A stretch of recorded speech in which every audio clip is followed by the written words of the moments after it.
word. Mens maak ons nie meer oor die geloof praat nie, maar weet jy wat, op die einde van die dag, toe preek ons die evangelie. So ek al die eer en lof kom aan die Here te verskaf. Kom ons begin met vanmôre se woord, en dis 'n nuwe reeks. Nee, ek dink dit is baie belangrik vir ons hierdie reeks oor die geesgedeelte, want ons moet regtig waar verstaan waaroor gaan die geesgedeelte. Ons weet dat ons gees opgewek is met die wedergeboorte, maar ons weet nie wat ons gees tot watter dieptes en hoogtes ons gees in staat is om te bereik nie. Ons weet nie hoe hierdie gees van ons kan bring by plekke waar ons nog nooit in ons lewe was, as ons net God se gees toelaat om te konnekteer met ons gees. Ons kan sê ons is geesgevuld, maar ek gaan nou vir julle wys, ons kan ook nie met die Heilige Gees gevuld wees nie, ons kan met 'n ander gees ook gevuld wees. En dan dink dat ons gees gevuld is, en dan is ons nie gees gevuld nie. Ek gaan nou daarby kom. So kom ons lees, ek het sommer daar in die begin vir mooi geskryf, ek wil net ons met daai hele eerste stukkie baie mooi lees, die gees. Ons die eerste hoofstuk is gees. In die Ou Testament in Hebreeus is die woordjie gees RUACH. Sê bietjie net daarop, RUACH. En PNEUMA in die Grieks. Kom ons sê PNEUMA in die Grieks, in die Nuwe Testament. Hierdie twee woorde word ongeveer 700 keer in die Bybel gebruik, waarvan ongeveer die helfte van die woorde na die Heilige Gees en bose geeste verwys. Ek het hierdie hier gesit sodat jy kan verstaan, want die Hebreëse leer en die Israelitiese leer wat rondgaan, gebruik hierdie Griekse woord, of die Hebreëse woord RUACH, in al hulle lerings en lesings. Nou ek wil jy moet mooi sien hier, dat as daar van RUACH gepraat word in die Ou Testament, is dit nie te sê dat dit die Heilige Gees is nie. En hulle gee voor dat RUACH op alle plekke die Heilige Gees is, en dit is nie, as ons nou hier gaan kyk. Hy sê met verwysing na wind, die Heilige Gees se wind. So die helfte van die woorde na die Heilige Gees en bose geeste verwys. Daar kan ons al klaar, hier sal klaar 'n verskil. Die woord RUACH in die Ou Testament word omtrent 100 keer gebruik met verwysing na wind. Nou kyk, op een plek word RUACH vertaal as windstreke. Nou is dit glad nie meer die Heilige Gees nie, ons is nou al by windstreke. En dan dit staan daar in 1 Kronieke 9 vers 24. 5 keer word dit as kante vertaal. So nou is ons glad nie eens meer by wind nie, ons is by kante, maar die lering wat uitgaan sê, as daai woord daar staan, dis die Heilige Gees. Kyk, jy verstaan nou. Net jy moet dit mooi verstaan.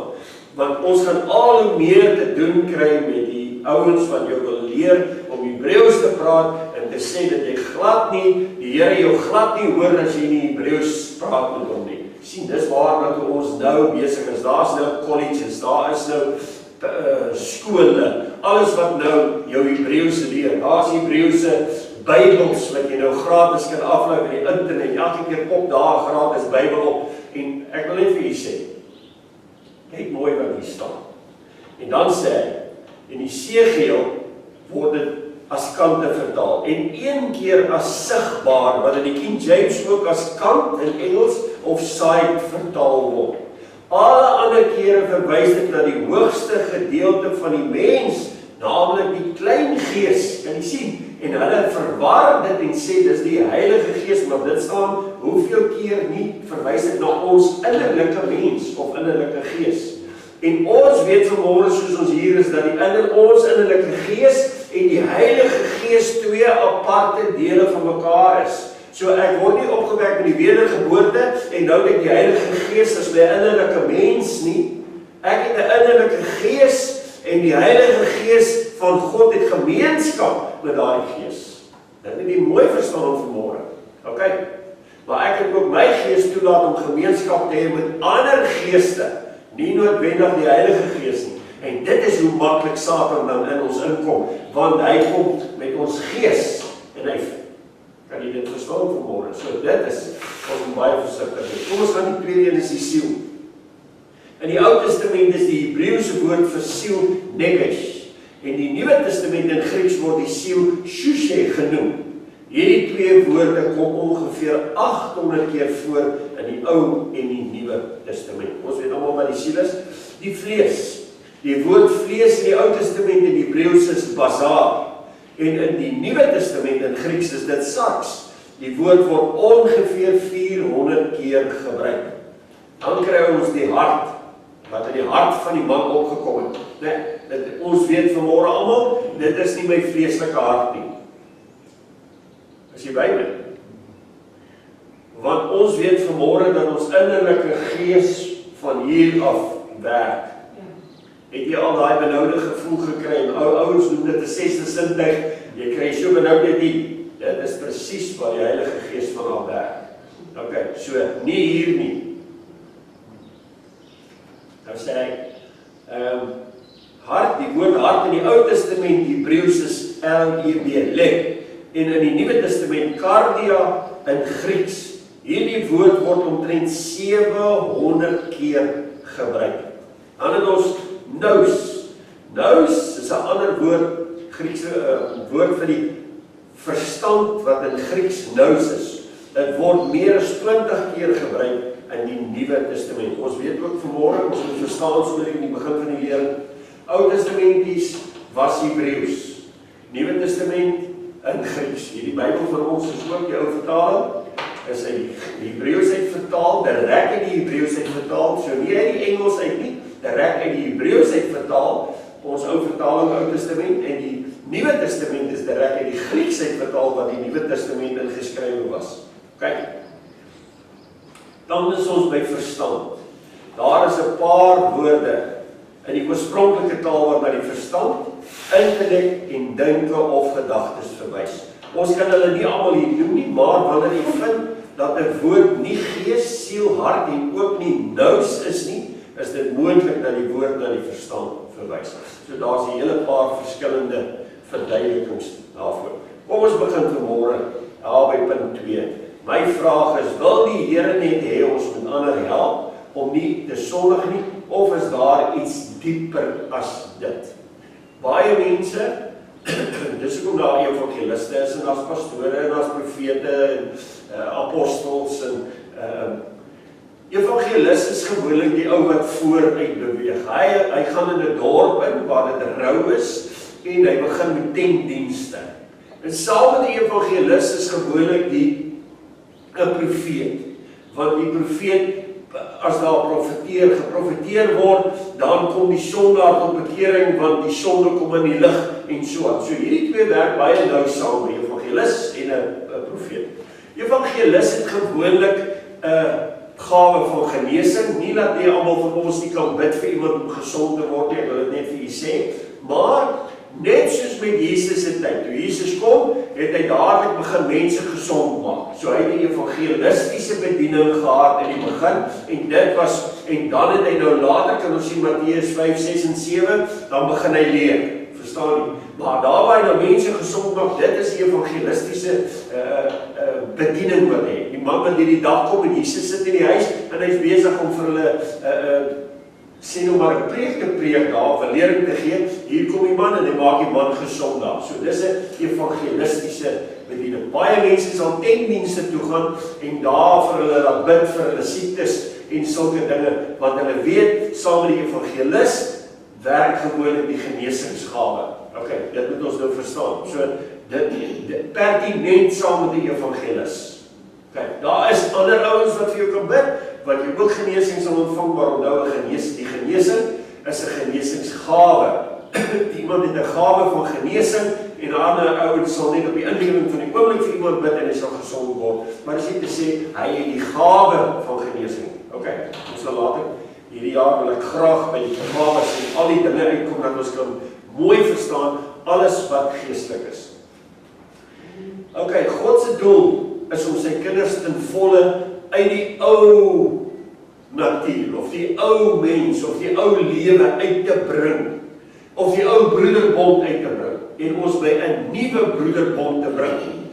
Jy sal sien daar, die ou broederbond met 'n klein B gespel en die nuwe broederbond met 'n groot B gespel, want Christus is in werklikheid ons broer, as seun van die Vader, mens op die aarde geword, het ons almal wat mens op hierdie aarde is, wat op aangeneem het hy mag gegee om kinders van die Allerhoogste God te word, hulle wat in sy naam glo, en op daardie manier het ons en Christus is broers en susters vanmôre. Okay. Alhoewel ons weet dat na hy opgestaan het sy naam verander van Jesus, wat die aardse menslike naam was, het verander na Christus. Jy sal sien hulle praat van Christus Jesus in die Nuwe Testament later aan, om te sê dat dit die Jesus se opgestane naam is nou Christus, sy aardse naam as seun van die mens is Jesus. Okay, jy verstaan dit. Ons net die onderskeid daar maak en verstaan hoekom staan daar Christus en hoekom staan daar Jesus, want dit veroorsaak baie keer 'n bietjie verwarring. Onthou Christus die opgestane naam, Christus die seun van die mens. Jesus, die seun van die mens. Okay, jy verstaan dit. Ons sal sommer so aan en dan gaan ons net die punte so vir u uithaal. Dit maak nie saak hoe goed die ou skepping in 'n mens se oë lyk nie, in God se oë is dit afgekeer en sal altyd veroordeel wees. As ons wat werkers is, duidelik weet wat om af te ruk en wat om op te bou, sal ons ander nie op 'n dwaalspoor lei nie. Ongelukkig vandag is daar soveel mense wat nie Bybelkennis het nie, wat net 'n bietjie iets van die Bybel weet, dalk gekatekiseer en wat ook al, nou word hy 'n huisselleier, en daar's ander mense wat uit die wêreld uitkom wat glad dalk nie 'n Bybel gelees het of niks, en nou begin daar oral dwaalinge en goed in die Bybelwaarhede insluit, verstaan jy? Dan het ons nog verskillende Bybels, nuwe vertalings en ou vertalings en allerlei vertalings, en dit verander ook nog die hele ding, want nou is daar verskille in die Bybel, kan jy verstaan? So, ons is eintlik baie de mekaar op die oomblik wat Christendom betref. En daarom is dit so belangrik dat ek en jy 'n verhouding met die Vader deur die Seun Jesus Christus het, en dan kan sy Heilige Gees my oortuig wat is waar en wat is nie waar nie. So die Gees van die Here hier binne in my toets die geeste, want Paulus sê toets die geeste, om te sien of dit van God af is, of wat sy gees dit is. En daarom is daar ook 'n gawe van onderskeiding van geeste, wat die Here ook vir ons gee. Of hulle wat dit nie het nie, kan bid en die Here vra. Paulus het gesê, vra die Here, en as jy sterk genoeg na dit begeer, dan sal die Here dit vir jou gee. Okay. Amen. Dat ons net dit mooi verstaan. So die wedergeboorte, nou kom ons by die wedergeboorte. Ek het nou daar op die beste wat ek gedink het, wat die definisie van wedergeboorte is. Dit is die ontvang van God se eie lewe. En is die begin van alle geestelike lewe in ons. Kan dit daar in Lukas 9:23 lees.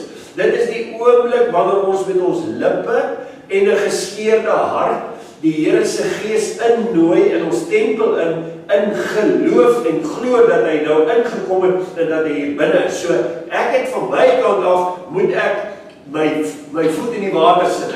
As ek bedoel my voet in die water sit, ek moet nie net glo nie, ek moet 'n werk, geloof sonder werk is dood, 'n werkie doen, en my werkie is om nie net te glo nie, maar die Here in te nooi. So die oomblik wanneer ek glo, staan ek sê, ja, glo die Here, maar ek het iets om te doen, is om te sê, Here, ek glo dat U vir my gesterf het, ek glo dat die Heilige Gees aarde toe gestuur het, ek wil hy moet inkom in my, want Paulus sê, julle is dan nou die tempels van die Heilige Gees waarin God woon. So kan jy verstaan. So ek het 'n verantwoordelikheid om hom in te nooi in my, en te sê, Here, kom in my in, vul my tempel.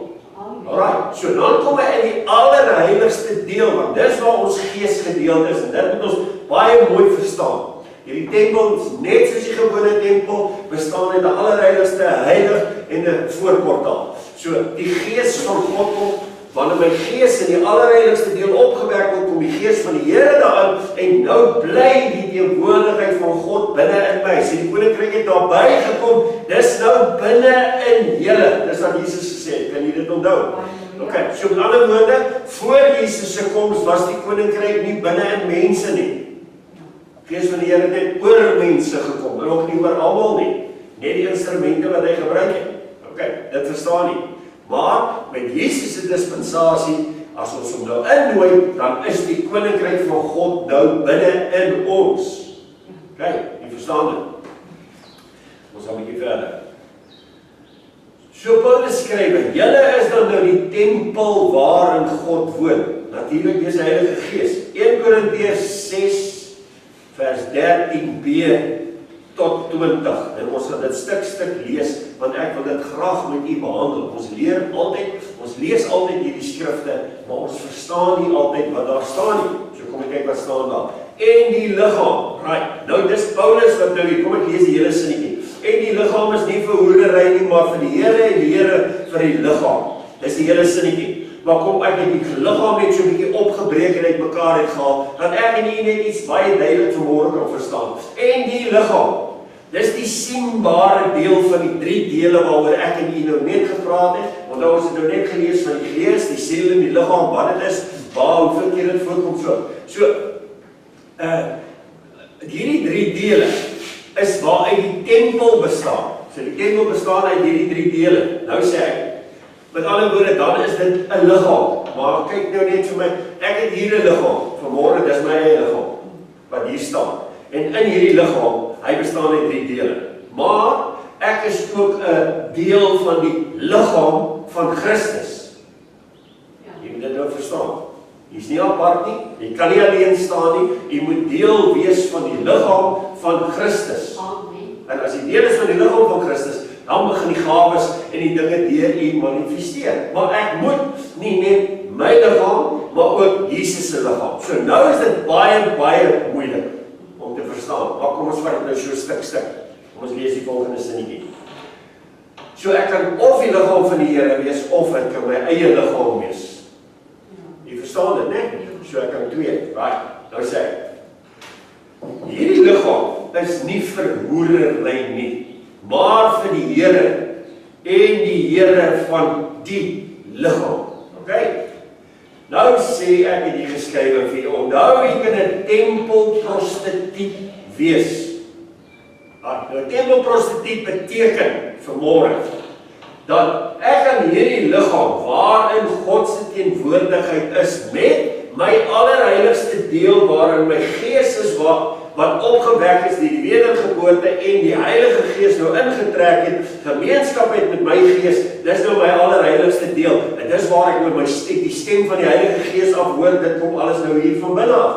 Dat jy nou verstaan. Ok, so, nou het ek hierdie verhouding met die Vader, wat sy gees, wat alomteenwoordig is, dit moet ons nou net verstaan. So, die Heilige Gees is nou nie net hier op 'n kolletjie by my, en hy is nou nêrens anders nie.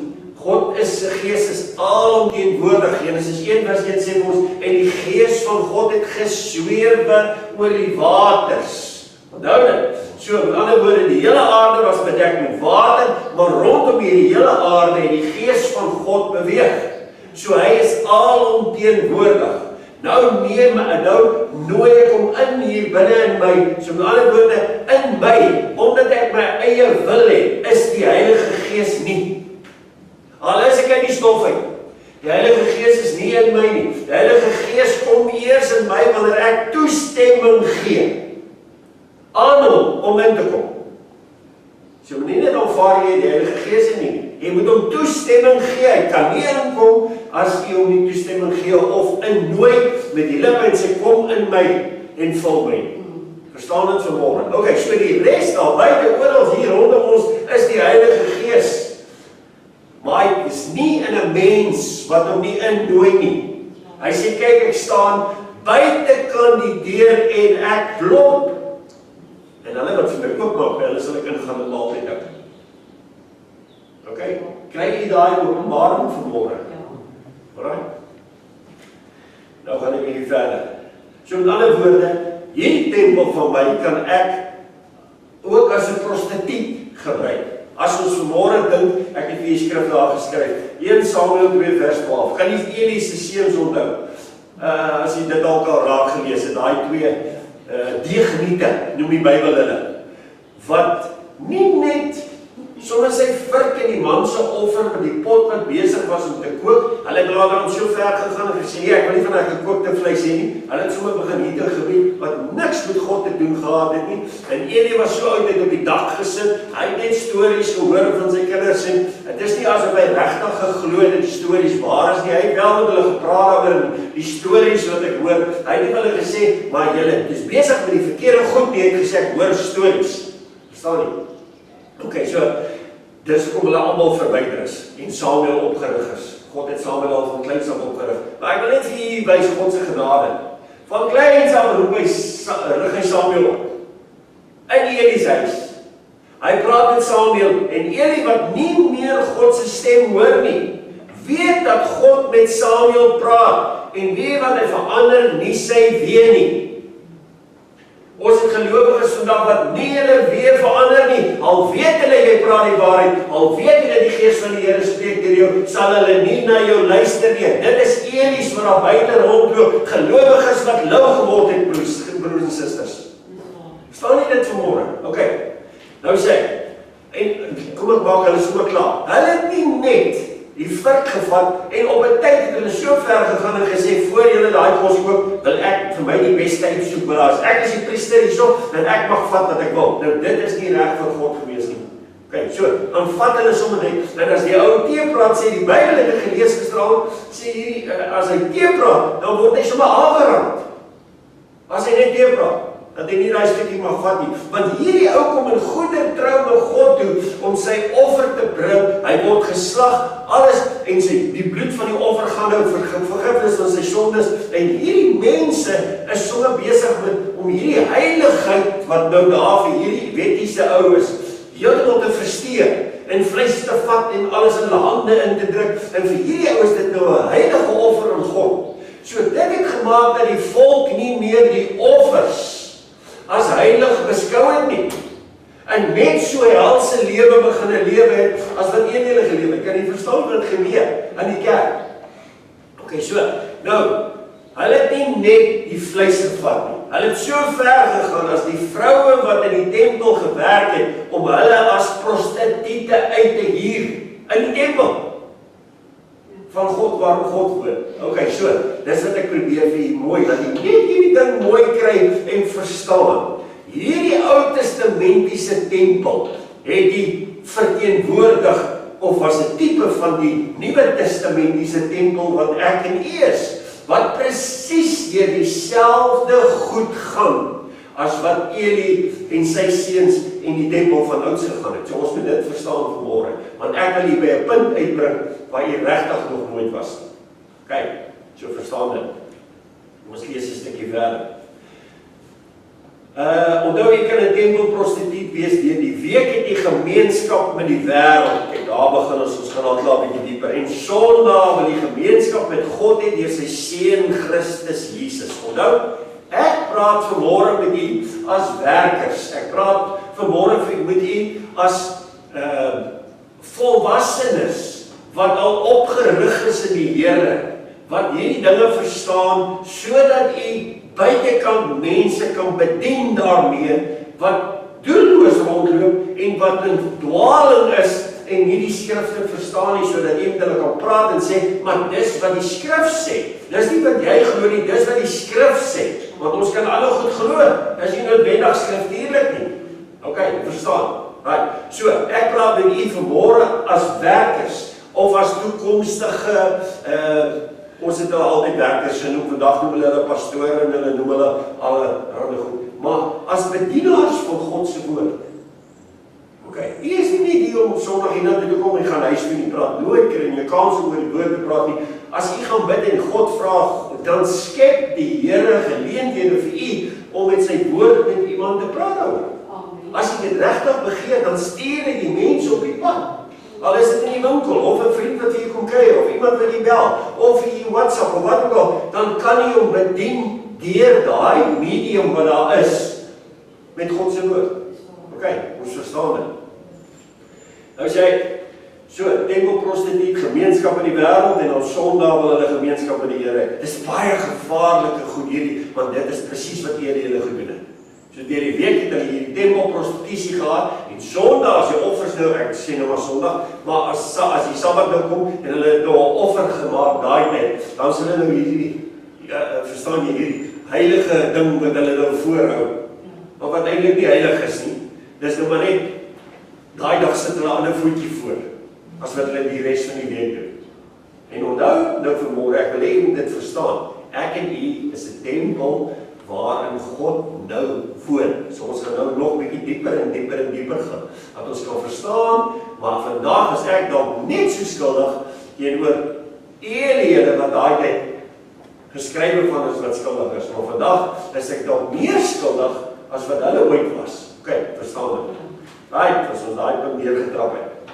So, nou sê hy, om gemeenskap, maar vir die Here en die Here vir die liggaam, om gemeenskap met afgode en slegte gewoontes te hê, is ook hoerery. Jy sien, nou gaan ons nou sak, ons al 'n bietjie dieper. So om gemeenskap met afgode of slegte gewoontes te hê, is ook hoerery. Ons het nou net al gehoor dat ons die tyd moet uitkoop want die dae is boos, kan jy dit onthou? OK. So, ons het beteken, as die tyd moet uitkoop, beteken dit daar is gewoontes in my lewe wat God nie tevrede mee is nie, wat ek van my af moet wegkry, en dit gaan my ekstra tyd gee om aan die Here te spandeer. So dit is wat dit beteken. Nou, daai gewoonte kan so gewoonte vaswees in my lewe, dat ek God se tyd gebruik vir dit. En baie mense het vir my gesê, die Bybel sê dat ons nie enige iets mag maak wat in die hemel, op die aarde of onder die aarde is. So ek mag nie 'n ding namaak wat God gemaak het nie. Want as ek 'n naaper soos die duiwel. Ek verstaan dit mooi vanmôre. So as God sê, jy mag nie engeltjies maak nie, geen beelde, niks. As God sê, jy mag nie hierdie goed maak nie, want jy imiteer my as jy dit wil doen. Jy wil voorgee dat jy kan skep. OK, dis wat afgode is. Afgode is gewoonlik goed wat gemaak word van sienbare goed wat op die aarde is of in die hemel is, en dit word 'n afgod in die ouens aanbid. So, die ou wil eintlik voorgee dat hy 'n goue kalf kan maak. Daar loop 'n kalf in die bos, hy maak 'n goue kalf. Die kalf in die bos is nie goud nie, so hierdie kalf van hom het meer waarde as die bees wat daar loop. Dit moet jy verstaan. Jy moet nou agter dit kom. Hoekom het hulle hierdie afgode gemaak? Want hulle God het meer waarde gehad as die bees wat daar loop. Jy moet dit nou mooi verstaan. Die paratjie wat hulle goud gemaak het in Egipte, het meer waarde gehad as die paras wat in die veld is. Want hy het waarde gehad. Jy moes baie betaal vir hom. OK, so dit het hulle afgode baie duur gemaak. En jy sal liewer 'n dier afgod aanbid, want jy sit 'n prys aan hom, as wat jy sommer 'n ding aanbid wat vir jou geen waarde het nie. Jy verstaan dit vanmôre. Kyk, ons gaan 'n bietjie verder. En dan iets kom. Right, en God het ook die Here opgewek en sal ons opwek deur sy krag. Daar's die gevaar. Die wedergeboorte, wanneer ons opgewek word deur die krag van die Heilige Gees. Nou sê hy, weet julle nie dat julle liggame lede van Christus is nie? Nou gaan hy nog 'n bietjie dieper. So hier is my tempel, en ek kan in hierdie tempel vir my afgode aanbid, en goed aanbid, en allerlei goed, ons gaan nou daaroor praat, aanbid in hierdie liggaam van my. Maar, ek wil ook hê hierdie liggaam wat ek so misbruik, moet 'n deel wees van die liggaam van Christus. En dit kan ons nooit wees nie. Dink 'n bietjie daaraan. Ek kan nie met my afgode wil dink maar ek kan deel wees van Christus se liggaam nie. Hy sê ek is 'n jaloerse God. OK, verstaan dit vanmôre. So jou gewoonte kan maak dat jy nie inpas in die liggaam van Christus nie, maar dat jy eintlik buite is. Want God se liggaam is heilig. OK, sien by my? Ja. Ons kyk. So, nou sê hy, weet julle nie dat julle liggame lede van Christus ook is nie? So, dit is nie net 'n tempel van die Heilige Gees nie, maar jy word ook 'n lid van Christus se liggaam. Sal ek dan nou vra hierdie vraag? Sal ek dan die lede van Christus, hierdie liggaam wat deel het van Christus se liggaam, neem en dit lede van 'n hoer maak? Wat? Paulus gaan baie diep in detail. En ek wil hê jy moet dit baie mooi sien. Hier, hy het 'n hele lering oor die nagmaaltafel, want hierdie hele deel gaan oor die nagmaaltafel. Dis waar ons uiteindelik bykom. Jy kan dit nie glo nie. En hy gaan deur omslagtigheid om te verduidelik, voor jy by hierdie nagmaaltafel kom, het jy al hierdie goed ondersoek, jouself ondersoek, voordat jy na die tafel toe kan gaan. Nou gaan hy, as ons nou gou net weer terugblaai, hy sê, sal ek dan die lede van Christus neem en die lede van 'n hoer maak? Nee, stellig nie. Engelse Bybel sê, God verbied dit, God forbid. Vers 16 sê, of weet julle nie, dat hy wat 'n hoer aanhang, met haar een liggaam is nie. Weer 'n keer, liggaam. Kyk, verstaan dit vanmôre. So, liggaamlik, sienbaar, liggaam, kan ek my deel maak as ek nou oorspel pleeg, of dit maak ek my deel van die liggaam van 'n prostituut, en ek word een met hierdie prostituut. Kyk mooi wat gebeur nou hier. Kyk, ons gaan nou 'n bietjie dieper gaan. Nou sê, so, of weet julle nie dat hy wat 'n hoer aanhang met haar een liggaam is nie? En dis wat ons baie keer ons verstaan dit. Twee liggame word een vlees. So, God sien wanneer twee mense gemeenskap het, dat hulle een geword het. Verstaan dit vanmôre? OK. Nou sê hy, want die twee, sê hy, wat God is, sal een vlees wees. Maar wie die Here aanhang, is een gees met hom. Ons bestaan uit drie dele. Gees, siel, liggaam. So die liggaam maak ek deel van 'n prostituut. Maar binne my is 'n gees, en met hierdie gees wil ek een wees met God se gees. Want God het nie 'n liggaam dat hy kan bestaan of dat hy sienbaar is soos ons nie, maar daarom is ons in die gees die liggaam van Christus ook. Hierdie liggaam wat hier staan, word ook die liggaam van Christus, maar dit is in die geesgedeelte, want hierdie liggaam kan nie deel word van die geesgedeelte nie. Hy moet oorklee word met 'n verheerlikte liggaam, en dan kan hy eers in die hemelse plekke ingaan. So hierdie ou kan glad nie in die hemel ingaan soos wat jy hom hier sien staan nie. Het jy by my? So waar is ons nou? Want wie die Here aanhang, is een gees met hom. Hier is 'n baie diep openbaring. Die liggaam in sy vleeslikheid word een vlees. Maar dan kom Paulus en sê, in die gees alleen kan ons een met God wees. Die gevaar in vleeslike gemeenskap is, as dit lank genoeg aanhou buite die huwelik, dan vind daar 'n oorplasing van geeste plaas. Nou ons bietjie dieper. So as hierdie liggaam deel gemaak word van 'n prostituut en dit hou oor 'n lang tydperk aan, dan begin dit in die geesgedeelte ingaan. So dit begin buitekant by die voorportaal wat jy hier sien, en hoe langer jy met dit aanhou, hoe dieper beweeg dit, hoe meer reg en toegang kry hy, en as jy jou uitvee, dan sê jy jou geesgedeelte. Nou wat is in ons geesgedeelte? God se gees is in ons geesgedeelte. So as ek aanhou met hierdie sonde, dan kom daar 'n oomblik in my lewe wat hierdie ding kan ingang kry tot in my gees, in die allerheiligste deel, en die teenwoordigheid van God verdrywe. Omdat ek dit toelaat, is dit my wil wat dit toelaat. Verstaan nie? En God dwing nie sy wil op ons af nie. So wat doen hy? Hy onttrek hom. Daarom sê Dawid, Here, neem nooit die Heilige Gees van my af weg nie. So daar is 'n kans dat die Heilige Gees weggeneem kan word. En wanneer het koning Dawid dit gebid? Toe hy Psalm 51 geskryf het, na die sonde met Batseba, 'n man wat hy vermoor het, kan jy dit onthou? Toe bid hy hierdie gebed, Here, moet net nie die Heilige Gees van my af wegneem nie. So kan jy nou sien wat gebeur hier. Kyk, so as jy lank genoeg met hierdie sonde aanhou, wat dalk net 'n sienbare sonde is, en jy laat hom al meer en meer en meer in jou liggaam toe, in jou liggaam, dan kom jy uiteindelik by jou innerlike mens, en jy verloor jou wedergeboorte. En dis hoekom Paulus so streng is oor dit. Hy sê, God forbid, dat ons aanhou met ons sonde, want hierdie sonde, wat is die loon van die sonde? Dit bring die dood. En waar is die dood? In die gees. Want dis nog waar ons lewe is, God se lewe is. So dit maak eintlik God se lewe in ons, wat in ons ingekom het, dood. Want die loon van die sonde bring die dood. So die onttrekking van die Heilige Gees en my gees sterf. En ek is presies net soos wat ek was voordat ek tot bekering gekom het. Maar die gevaar is, ek besef dit nie en ek weet dit nie. Ek gaan nog steeds kerk toe, maar nog steeds huis toe. Ek lees nog steeds my Bybel en ek bid nog steeds. Maar my gees is dood. Kan jy dit verstaan?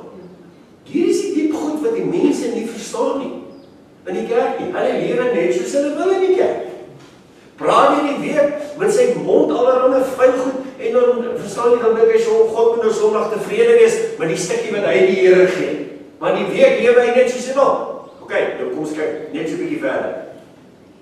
So die gevaar met vleeslike gemeenskap is, as dit lank genoeg aanhou buite die huwelik, dan vind daar oorplasing van geeste plaas en nou is die besoedeling nie net meer in die liggaam nie, maar ook tot in die gees. Dit is hier waar geeste reg en toegang verkry en dis die groot gevaar. So ek en jy maak die deur oop vir hom om in te kom. Deur ongehoorsaamheid. Dis waar agter Satan is. So kry hy ingang in ons tempels in. En iemand het eendag gesê, as 'n prediker met 'n oorspelige gees oor 'n gemeente preek van die preekstoel af, oor die kerk preek, en hy het 'n oorspelige gees. En hy hou vir 'n tyd lank genoeg aan, dan begin daar skielik egskeidings, huweliksprobleme in daai gemeente, want dis die gees wat oorgedra word. Onthou, jy sit vanmôre hier. Die mag self oop om die woord van die Here te hou. Dis die gevaar. Jy stap by 'n plek in, en daar staan 'n ou daarvoor. Jy ken hom van geen kant af nie. En hy spreek met sy tong waar lewe en dood is, spreek hy in u lewe in en hy spreek in die allerheiligste deel in en u laat hom toe om in te kom. Hy ken hom nie eers nie. Kan jy die gevaar sien vanmôre? Dis 'n verskriklike groot gevaar. Dis baie diep goed hierdie. Daarom is 'n binnekamer verhouding so belangrik vir almal van ons. As dat daai ding nie kan kans kry om in te kom in my nie. Sê nou maar, ek gaan na 'n kerk toe. En ek sit te luister na hierdie. Maar hy het 'n oorspelige gees. Hy is besig met oorspel buite in die kerk byvoorbeeld. En hy staan daar en hy preek vir my en preek en ek maak my oop want ek wil graag die woord ontvang. So ek maak my oop vir die saad dat die saad land, maar daai saad wat daar uitkom is vol suurdeeg. Dan gaan we vanmôre. En dit word geplant hier binne my. En môre het ek 'n ding by my en ek kan nie verstaan waar kom hierdie ding vandaan nie. Want ek het hom toegelaat. Sonder onbewustelik. Het ek hom toegelaat. Sien hoe vinnig is dit, hoe vinnig Satan 'n manier kry om nog 'n netwerk en nog 'n netwerk en nog 'n netwerk op te stel. Kom ons gaan 'n bietjie verder. So, ek praat met iemand gister. En ons praat oor kinders wat videospeletjies speel, byvoorbeeld. En ek wil julle mooi verduidelik wat gebeur. Jy het hierdie games wat hulle vandag met die kinders vandag mee speel, wat hulle gaan op internet. Hulle betaal 'n bedrag, as hulle deel van 'n groep mense wat daar sit. En nou is almal deel met hierdie groep. Maar nou, die mannetjie weet jou verteenwoordig wat jy sien hiervoor, wat nou jy is. En dan is daar ander mannetjies teen wie jy veg. Hulle neem almal 'n persoonlikheid aan. En hulle kan met jou begin praat en kommunikeer. Hoe doen hulle dit? Deur die mens wat agter die mannetjie sit. En nou begin hierdie ding jou meer trek. En hierdie ouens, as nie geredde ouens nie, want daai ouens wat daai goed sit, kan nie gered wees nie. Want al daai tyd gaan op, ure in hierdie speletjies in, nie tyd vir die Here nie, en so dryf hulle al verder en verder. As hulle gered is, dan verloor hulle wedergebore, hulle gees wat opgewek is, hy gaan dood.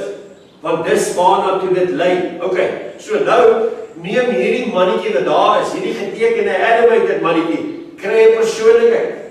En hy kom help jou, want jy's in die moeilikheid en jy veg hier, nou kom hy kom help jou. Hier kom maar een en hy kom help jou en so verslaan julle nou die vyand. En dit bring die groep nader en nader aan mekaar. Ek het 'n ou in Pretoria gehad. Dat dit so erg was dat hy kom na my toe en hy wil 'n bevryding kry en hy wil loskom van hierdie goed af, want hy kan nie slaap in die nagte nie. Hy het sy werk verloor, alles deur hierdie game. Sy vrou werk hy staan op die punt van 'n egskeiding en hy wil graag iets doen, maar hy sit daar by my, en hoe meer ek met hom praat en verduidelik hoe werk hierdie goeders, hoe minder wil hy hoor. Dis of hy op 'n ander plek is. Ek vra hom 'n vraag, dan sê ek, jy gehoor wat ek jou vra, dan sê ek, ekskuus, en dan moet jy hom nou weer vra, verstaan so. En op 'n gegeewe oomblik, toe staan hy op, toe sê ek kan nie meer langer hier sit nie. Daai kyk roep by my. Nou moet ek gaan, as ek nou nie gaan, is ek ongehoorsaam. Jy sien hoe ver gaan hierdie goed. En ouens dink dis maar sommer net 'n speletjie. Hy neem 'n persoonlikheid aan en dis Satan wat hom gebruik. En hy gebruik jou agter dit. Weet jy wat gebeur?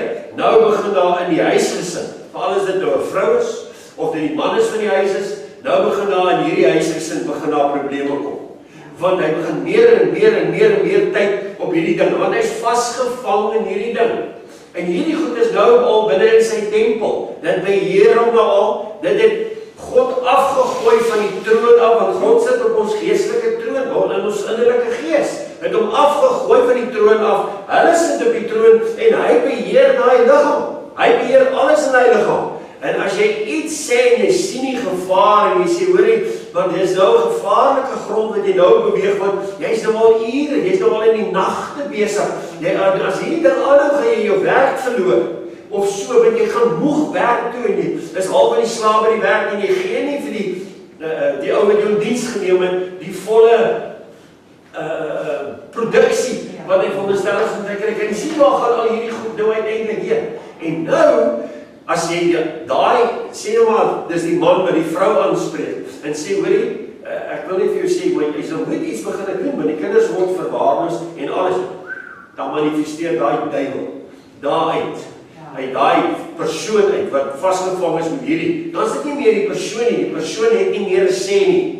Dis daai persoonlikheid wat hy nou aangeneem het, wat nou deur hom begin praat. So hier is 'n instrument van Satan. Dit was die liefdevolste vroutjie op 'n tyd gewees. Sy het 'n duiwel geword. En jy kan nie verstaan wat met hierdie vrou gebeur het nie, of met hierdie man gebeur het, of met hierdie kind gebeur het nie. Maar hy het sy persoonlikheid, hierdie ding se persoonlikheid aangeneem. En nou, weet jy, dan gaan dit nou baie verder as wat dit nou gaan. Want dit bly nie daar nie. Hierdie geesding het nou so sterk geword, dat hy nou begeer nie meer om met hierdie animated ou te praat nie. Nou begin hulle op WhatsApp kuier. So met ander woorde, hierdie ouetjie wat haar kom help en hulle saam veg en alles, hy kry nou 'n stem. Hy kry nou 'n gevoel en hy begin nou praat. En hier begin 'n ding, 'n verhouding sommer vinnig kom, want hulle kamer nou vir mekaar en hulle is. En hierdie ou begin haar man se plek in die huis inneem. Kan ek dit so verduidelik vanmôre? Hy begin haar man se plek in die huis inneem en hy vat die hele huis oor, die hele huishouding. En dis Satan. Satan ten volle beheer van 'n gesonde huwelik en ding wat daar was, maar kyk net wat het gebeur. Is net op prostitusie. Op 'n dag was hy die wonderlikste gelowige kind en die Here gedien, die Bybel gelees en alles. Nou is hy heeltemal weg, teruggeval, weg van die Here af, lees nie die Bybel nie, moet ook nie met haar praat oor Christelikheid nou nie, want nou, as jy dit nou wil doen, het jy moeilikheid, want dit dring in teen die tyd wat sy aan hierdie God spandeer. Nou weet jy wat gebeur aan die einde van die dag? Sy klim op 'n vliegtuig, sy doen alles wat vermoë om geld en goed in die hande te kry, gaan leen geld by die bank, en dan vlieg sy oor na hierdie ou toe wat hulle nou hierdie verhouding het, met hierdie game wat hulle gehad het. Vlieg oor soontoe, ontmoet almal kom by mekaar in een plek, dit kos duisende rande, die kinders is afgeskeep in die huis, en hier kom sy terug, en die man besluit, kyk, dis nonsens, ek gaan nie meer met hierdie goed opsit nie. Hy het sy tas gepak en het gewaai. Jy verstaan waar dit? Dis wat ek vir probeer sê vanmôre. Dis tempelprostitusie. Dis wat gebeur as 'n kind van die Here toelaat en sonde word meer en meer hy kry is. Hy word 'n sterk man. En hoor wat sê Jesus van dit. Hy verduidelik dit so oulik. Hy sê as jy nie daai sterk man bind en in 'n huis gaan en daai sterk man bind nie, dan kan jy niks aan hom maak nie.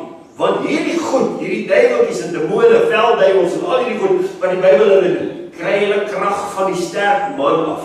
So as jy die sterk man kan bind, dat hy nie krag het, dan het die instrumente van hom, het hulle nie krag en mag nie.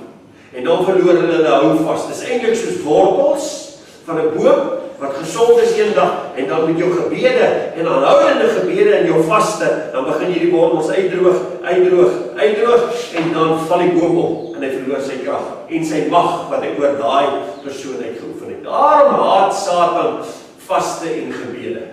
Verstaan het vanmorgen? Dis oor dit, al hierdie goed wat daar gebeur. So ek wil nou vir jy mooi verduidelik.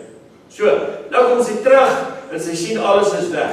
Maar wie, daai mense is so vasgevang. Ons kyk vanmorgen na dwelm ouens wat vasgevang is deur dwelms, of deur drank, of op pille is.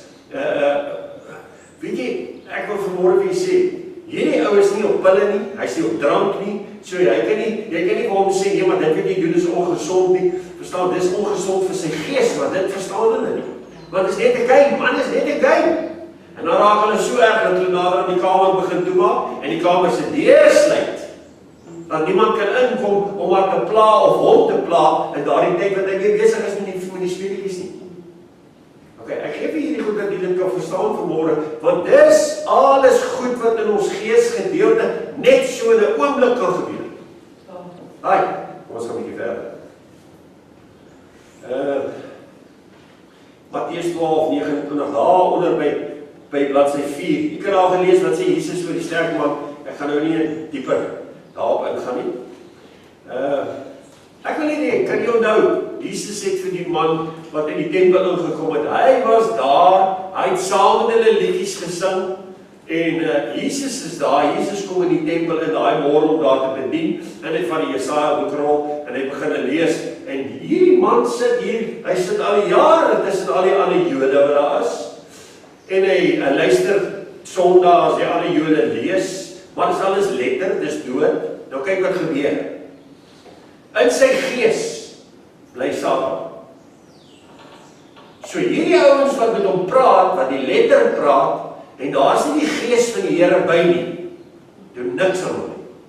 Hy is nie bang vir hulle nie, hy vrees hulle nie, inteendeel hy van hierdie ou kerk toe, en hierdie ou sing liedjies, koortjies, en hy prys die Here, en alles saam met die res van die Jode wat daar is. Maar hierdie spesifieke môre kom Jesus daar in daai tempel in. En toe Jesus die boekrol vat en hy begin lees, daar is ek nou die liedjies gesing het, toe spring hierdie ou op uit sy stoel uit. Dat het nog nooit gebeur in daai tempel nie. Spring uit sy stoel uit en hy sê, ha, wat het ons met u te doen? Seun van God. Ek kan self nie keer om dit te sê nie. Toe praat die duiwel van binne af, hierdie man het nie meer 'n stem nie. Die duiwel het sy lippe oorgeneem, hy het sy stembande oorgeneem, hy het sy gedagtes oorgeneem. Hy is 'n instrument in die hande van Satan, soos wat hy daar staan. En die Here het hom so gekyk en gesien die Satan wat daar gestalte gekry het. Ons sê altyd Christus moet gestalte in ons kry. Satan kan net so in u en my gestalte kry, broer en suster. As 'n instrument, as 'n spreekbuis, as enige ding. Hy kan leiers van die land wat daar staan, wat praat, kan hy wees wat praat. Dit is nie eers Zuma weet nie eers wat, hy staan maar net daar, hy is net 'n puppet. En Satan praat deur hom, kan jy dit verstaan as dit toegelaat? Ons het 'n reeks oor Hitler gedoen, kan jy dit onthou, oor Hitler? En in daai reeks het hulle daar geskrywe dat Hitler, hy was 'n Romeinse Katoliek, dat Hitler sy vriend het daar geskrywe, getuienis van sy vriend, dat Hitler sy hele gesig verander het, sy stem het verander, en dan begin hy praat, en dis hoekom hy al daai plekke donker gemaak het, waar die mense was, en die skerp ligte van agteraf geskyn het, sodat hulle hom net sien, want hy is hulle God, wat hulle het alles vir hom gedoen, hulle sou moord pleeg, hulle sou enige iets vir Hitler doen, hoekom? Want Satan het Hitler ten volle beheer, net soos daai man, maar toe Jesus hom so kyk, is die eerste woorde, en dit is so wonderlik van Jesus, nee, dit is die wonderlikste van die Gees van die Here, toe kyk hom so, toe sê, kom uit! Hy skree, so, hy praat met hom soos dat 'n mens met 'n hond praat om uit 'n plek uit te kom en hy wil nie luister nie. Kom uit! En daai oomblik moes daai gees kan nie langer bly nie, want Jesus het gesê kom uit en daai gees gaan uit hom uit in daai oomblik. Ek vir jou sê, daai Fariseërs was baie verbaas daai dag, want hulle is die heiliges van die dag. Hulle het eers geweet die duiwel is jonger hulle. Kan jy dit verstaan vanmôre? Ja. So dis nou 'n goeie voorbeeld dat ek nou sommer daar vir u by het. Dis nou nie daar in die woord nie, maar ek kan dit nog gaan lees. Onthou net, soos wat Jesus se liggaam hier op aarde het, net so het Satan 'n liggaam vir homself opgebou in mense. En baie lede in wie hy 'n liggaam opgebou het, sit in die kerke vandag, broer en suster. Staan agter die preekstoele. Jy sal sien daar boeke gewees, so 'n paar jaar terug het ek gesien 'n oude boek geskryf, heksery agter die preekstoel. Ek dink dit was 'n Engelse boek. Witchcraft behind the pulpit. Dit moet jy verstaan vanmôre. Mense, het jy idee waarmee ons te doen het, nie geliefdes? Hulle weet nie wat is die dieper dinge in God nie, hulle het nie idee nie. Dit lyk vir hulle alles sommer net business as usual. Ok, verstaan. Nou sê baie lede van sy liggaam kom uit Christus se liggaam, wat op 'n tyd wedergebore kinders van God was, wat soos hierdie vroutjie met die games heeltemal wedergeboorte verloor het. Nou wil sy niks eens van die Here hoor nie. So wat het gebeur? Die Gees van die Here het hom onttrek van haar af en sy is weer die ongeredde vrou wat sy was. So ek wil net vir julle sê vanmôre, mense sê een keer gered, altyd gered. Dis nonsens. Die Bybel sê jy kan jou wedergeboorte verloor as jy God verloor. Aanhou verloor, onttrek hom. Kyk, nou sê nou kom daar verdeeldheid in die huis wat verdeeld is, kan nie staan nie, en dan kom daar skeiding, en alles wat daarmee saamgaan. Hoe tragies is dit nie? Blyf hierby so maklik dit vir 'n gees is om heeltemal kontrole te neem oor 'n familie. Die grootste gevaar is dat jou wedergebore gees heeltemal doodgedruk word oor 'n tydperk, en sou iemand teen hierdie videokarakterspeletjie praat, word daar die gees onmiddellik kwaad en baie aggressief. As jy jou liggaam lank genoeg vir sonde gebruik en sonde toelaat, dan kry daardie slegte gees toegang tot in jou gees, wat die allerheiligste deel van ons tempel verteenwoordig, en dan verloor ons God se teenwoordigheid en sterf geestelik, want die loon van die sonde bring die ewige dood. In die geesgedeelte, want dit is tog waar God se lewe is. Ek wil vir julle wys dat daardie sonde afgod word in u lewe. En nou is ons besig om voor hom te buig, want nou is ons verslaaf. Ja. Wat sê die skrif daarvan? Kyk wat sê Romeine 6:16.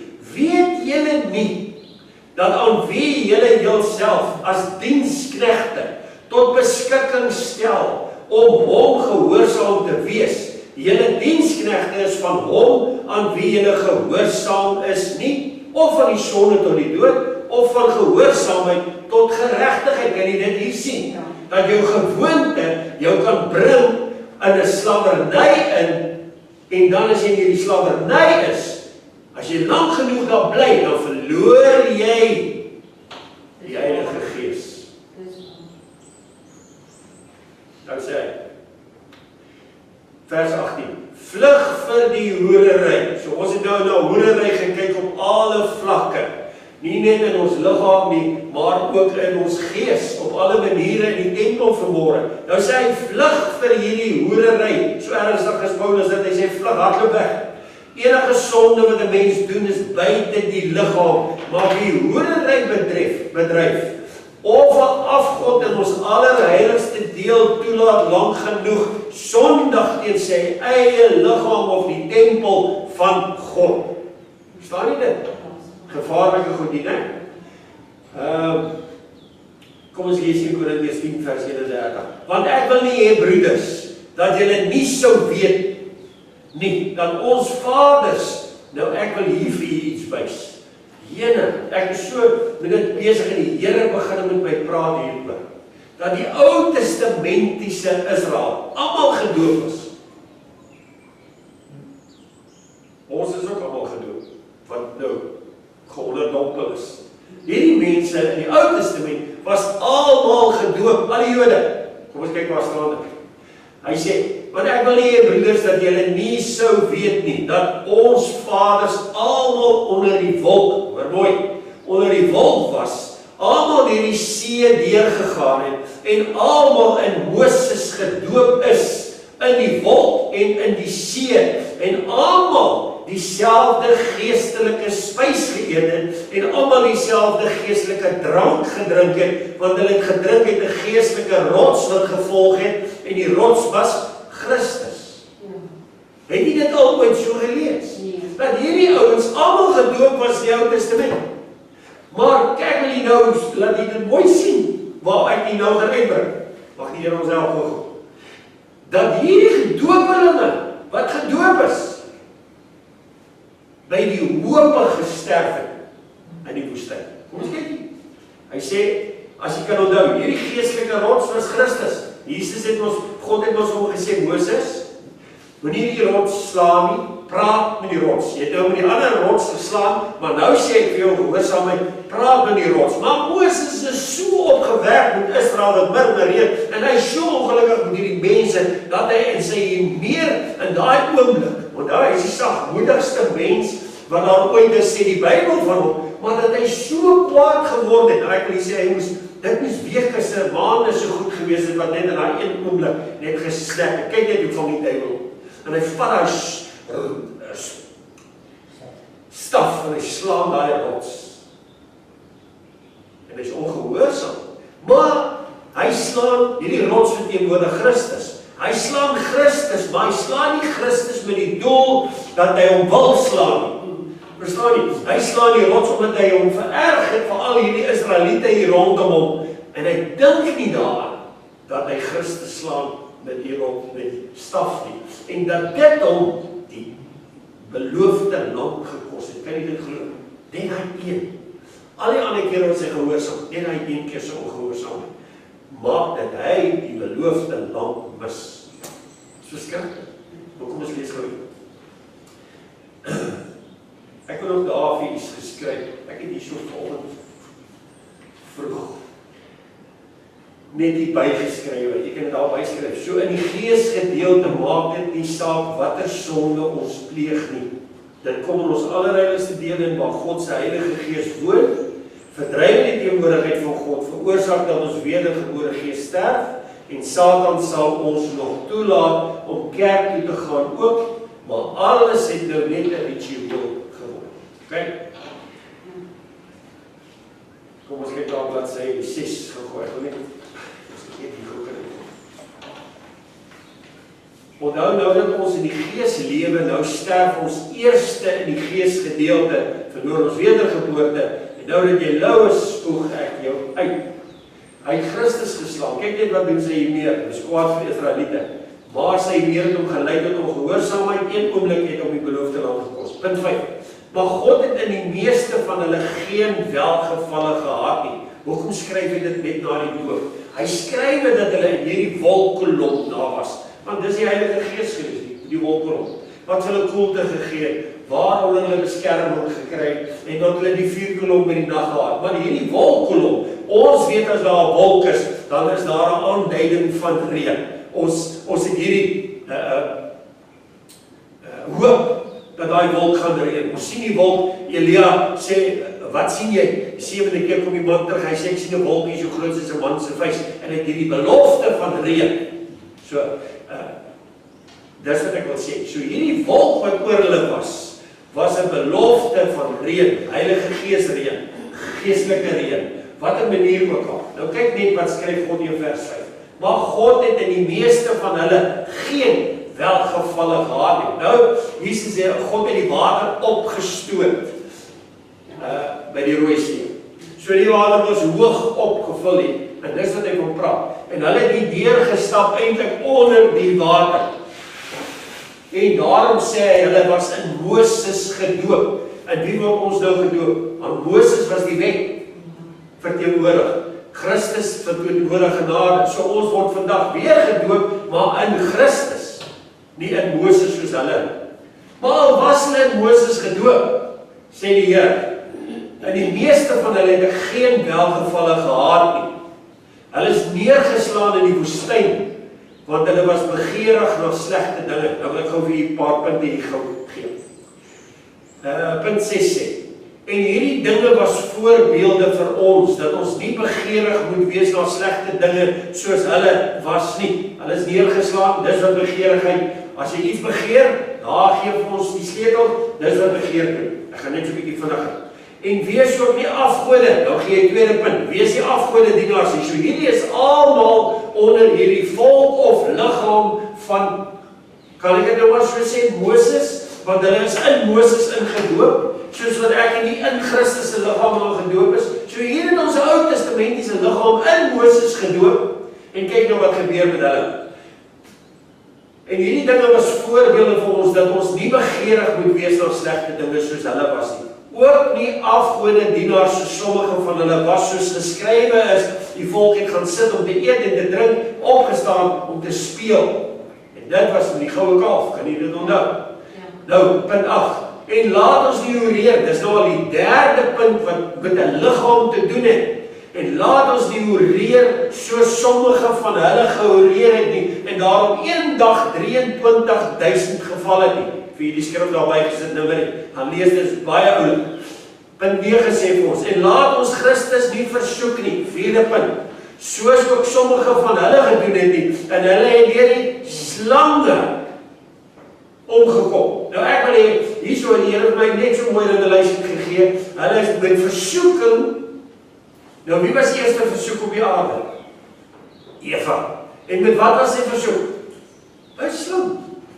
Nou kyk mooi, toe die versoeking kom, toe is die straf slange wat hulle pik. En dis hoekom Moses nou moes staan op die paal moes gesit het. Hierdie slang, 'n bronslang. Het jy dit verstaan vanmôre? Ok, so daar kan jy al baie duidelik sien. Hoekom het Christus gesê, aan my is alle mag gegee. Ek gee my mag aan julle, sodat julle nou op slange kan trap, skorpioene kan trap.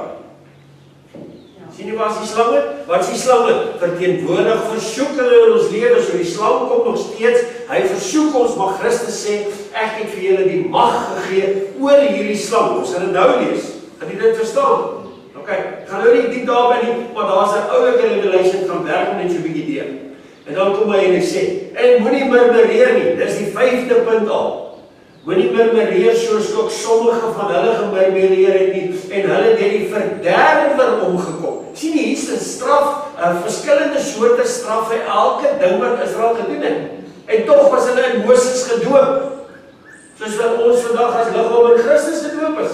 Nou sê, kyk mooi wat, sê ek nou, die verderwer omgekom. As ons gaan soek na hierdie verderwer, kry ek om in Exodus 12 vers 7, dieselfde verderwer het na Egipte gekom, en waar die bloed nie was nie, al die eerstgeborenes gedood.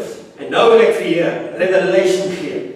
Al was die bloed aan die deurkosyne gesmeer, maar hulle het nie die lammetjie geëet wat binne in die huis was nie, sou hulle sekerlik gesterf het. Dat help nie jy pleit die bloed van die Here, maar jou geloof in die Here is nie daar nie. Wat is die geloof in die Here? Om die Bybel te vat, dis die lammetjie ook, en om te lees, met ander woorde te eet, die brood wat gebreek is nog steeds die lam wat vir ons geslag is, se vlees wat ons eet, alles is deel van die lam. So dit help nie ek en jy pleit die bloed oor ons, maar ons is besig met tempelprostitusie en hoedery, dan help daai bloed niks nie, want dit is hier wat die krag lê is om die lam te eet. Want toe hulle die lam eet, toe kom hulle uit Egipte uit. Die bloed het hulle niks gehelp om uit Egipte uit te kom nie. Toe hulle die lammetjie eet, toe sê, omgord julle, vat julle staf en nou reis julle, nou gaan julle uit Egipte uit. So verstaan dit vanmôre.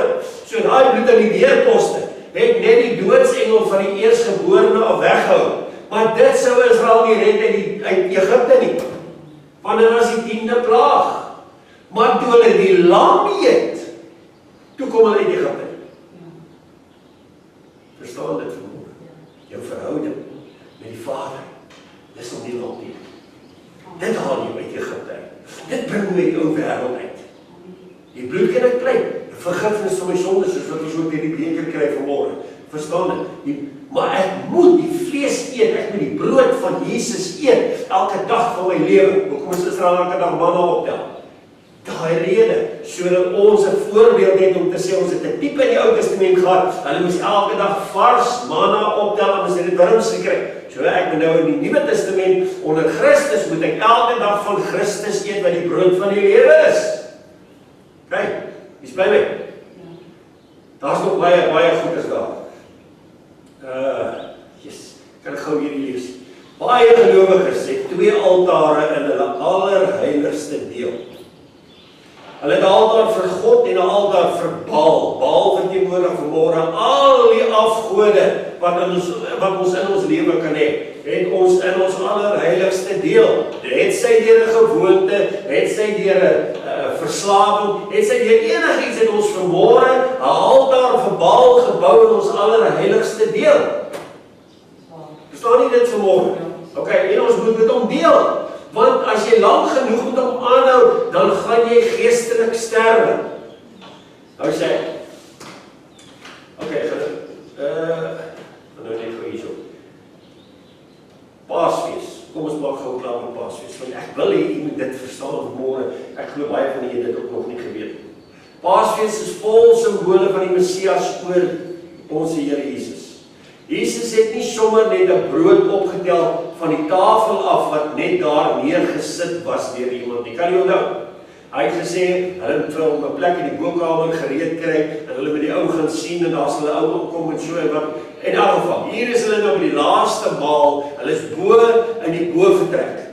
Almal van hulle, disippels almal sit daar. Op hierdie tafel, op enige Joodse tafel tot vandag toe. Jode wat glo dat die Messias nie gekom het nie. Lê daar 3 broodjies. Jakob, Abraham, Isak, Jakob, mooi toegedraai in 'n doek.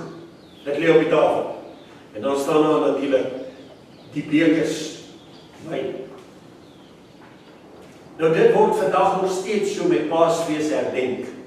Vir hulle wat nog nie verstaan dat Jesus al klaar gekom het of die Messias klaar gekom het. Nou wil ek hê jy moet baie mooi verstaan. Hier kom sit Jesus. Nou Petrus en al daai ouens is Jode, hulle het groot geword met dit. Hulle weet presies hoe werk hierdie besigheid van Paasfees jaar in jaar uit. En hulle weet dat daai middelste broodjie is Isak. En hulle weet ook dat wanneer die Messias kom en hy vat die middelste broodjie en hy breek die middelste broodjie, dan weet hulle dit is die Messias wat gekom het. Dis die teken waarna hulle kyk wanneer die Messias gaan kom.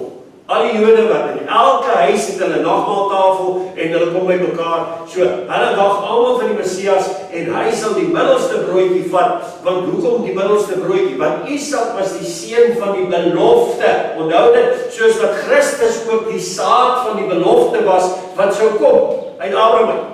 So met ander woorde, hulle eet Abraham en hulle eet Jakob, maar Isak bly daar lê. Want net die Messias kan Isak vat en hom breek. Kyk, sien by my.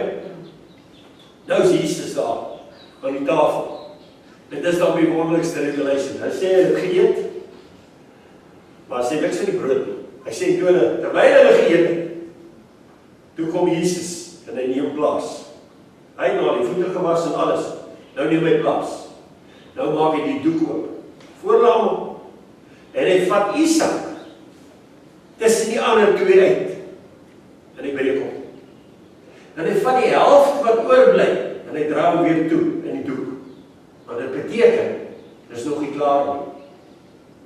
Wanneer die doek weer oopgemaak word en daai broodjie word uitgehaal, dan is dit klaar.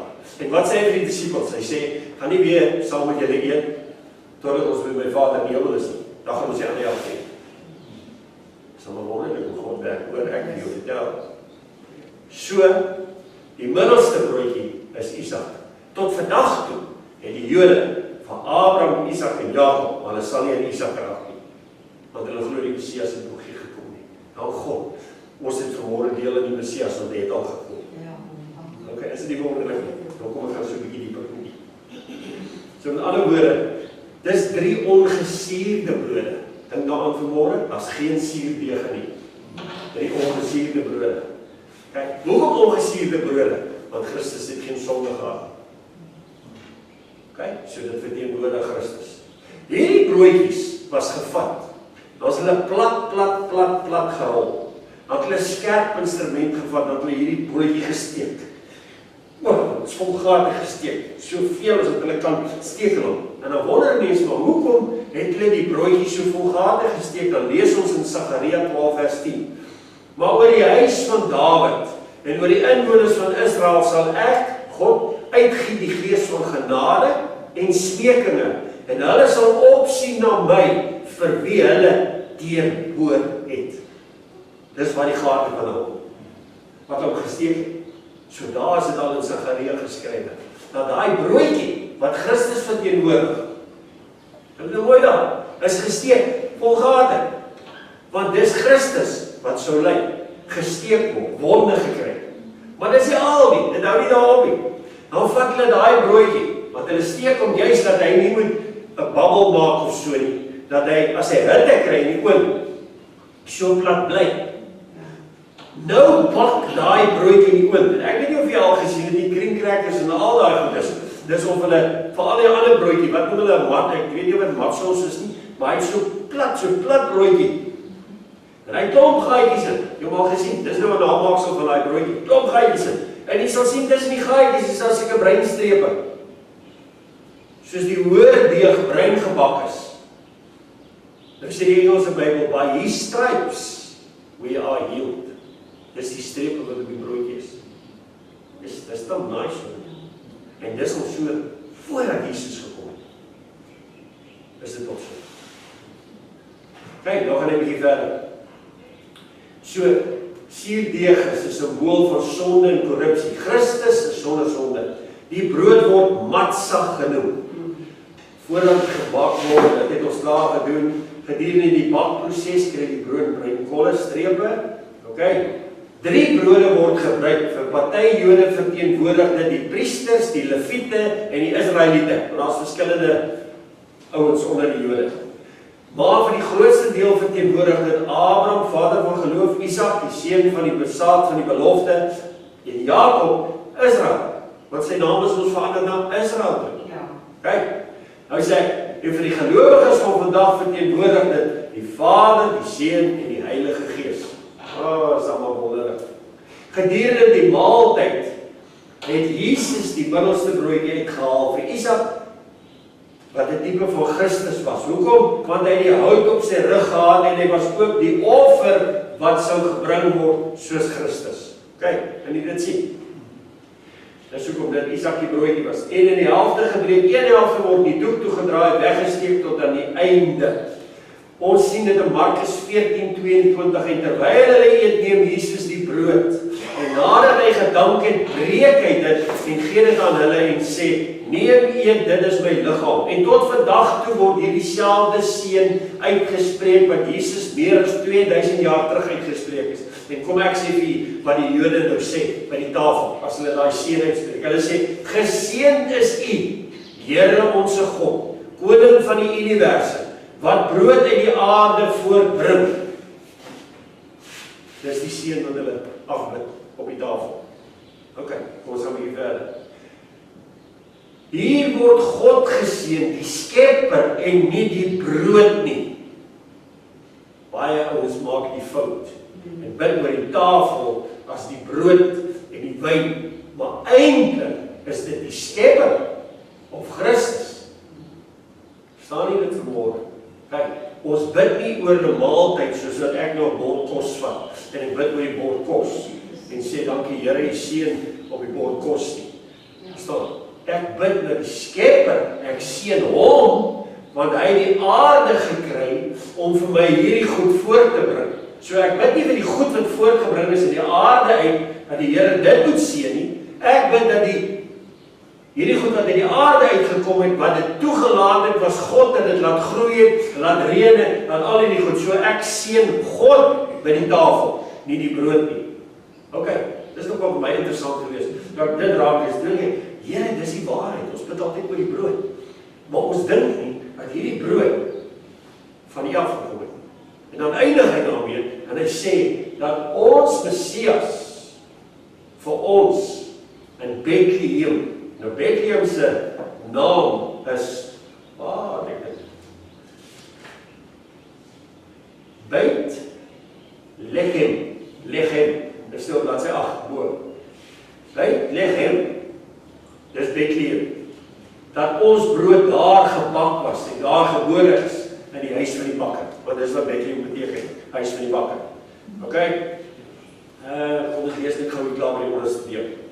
So die helfte gebreek, die Here word geseën, gedurende die maaltyd is die gewoonte om 4 bekers wyn te drink. Ek wil jy met dit ook hoor. Ek het dit ook nie geweet nie. Daar's 4 bekers wyn, en die 3de beker word die beker van seëning genoem. En dit staan in 1 Korintiërs 10 vers 16. Die beker van danksegging word dit genoem, wat ons met danksegging seën.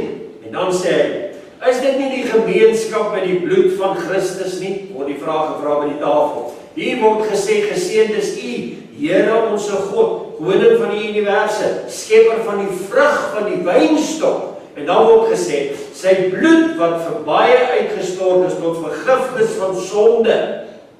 En Jesus wat die bloed van die lewe was gebore in die bakker.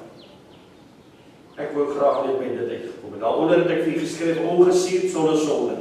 Middelste brood, Isak. Deurboor sy wonde daar genees, gebreek was hy gekruisig.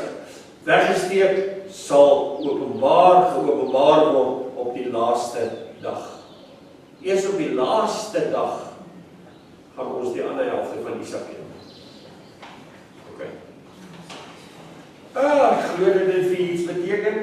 As ek volgende week kyk, die Here sal hom daarby is, dan kan ons die res, want dit gaan alles oor die nagmaal stukkie vir stukkie vir stukkie. So, as die Here sal hom daarby is, sal ons aangaan na. Ek kan nie self voorstel vir hulle almal rondom die tafel. So ons gaan daar by punt 16 of vers 16, omdat dit een brood is ons almal een liggaam, want ons het almal deel aan een brood. Ok, en dan begin jy met die offers aan die afgode. Waarna ons as die Here se wil daarby is, volgende week. Kom ons by dit ons oor. Vader in die hemel, ek dank U dat ons vir ons al hierdie waarhede het. Here, dit is dan ons sulke wonderlike openbaring. Wow, dankie Here dat U dit aan ons openbaar. Dankie Vader dat ons as U kindertjies al hierdie sleutels kan kry wat vir ons ander dinge oopsluit en ander openbaringe vir ons bring deur die Heilige Gees. Here, maar die gevaar weet ons vanmôre. Die gevaar is die wêreld en hierdie liggaam wat wêreldsbewus is. Wat die wêreldse dinge wil doen en aantrek. En Vader, nog 'n groter gevaar is die siel wat hier binne in hierdie liggaam is. En hierdie siel is selfbewus en wil alles vir self eer doen. Hy wil nie sy wil aflê nie. Hy wil nie U wil aanneem. En Here, dan het ons vanmôre nog 'n groter gevaar gesien, dat ons geesgedeelte in gevaar is as ons dit nie beskerm nie. Die Heilige Gees en die bloed nie, Here Jesus. As ons dit nie beskerm nie, dan hy ingaan Satan tot binne in ons allerheiligste deel. En ek sien in die skrif staan daar geskrywe, daar sal 'n dag kom, want hy sal opstaan in hierdie tempel en maak asof hy God is. Here, Paulus het ons gewaarsku deur die Heilige Gees om te sê, pas op, daar kan 'n dag in jou lewe aanbreek wat hy op die troon van jou lewe gaan sit en maak asof hy God is en jy sal hom glo. Here, die kerk is in so groot verleiding oor die wêreld gebring. En ek wil vanmôre as my uitroep, Vader, asseblief, Here, laat die skille van hulle oë sal afval. Bring hulle weer by die dieptes uit, bring hulle weer by die openbaring uit, bring hulle weer by die breek van Jesus se liggaam uit in die waarheid. Here, by die drink van die wyn, bring hulle by die waarheid uit, Vader, dat die bloed vir vergifnis was.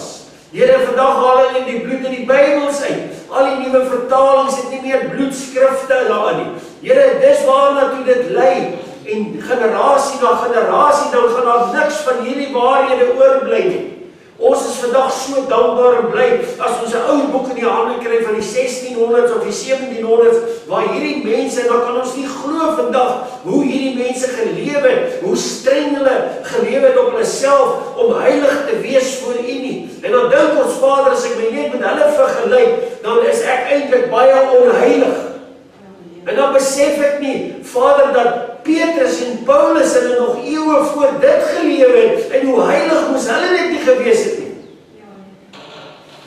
Dan vra ek vanmôre, my Here, asseblief, wees ons genadig. Maak ons oë oop.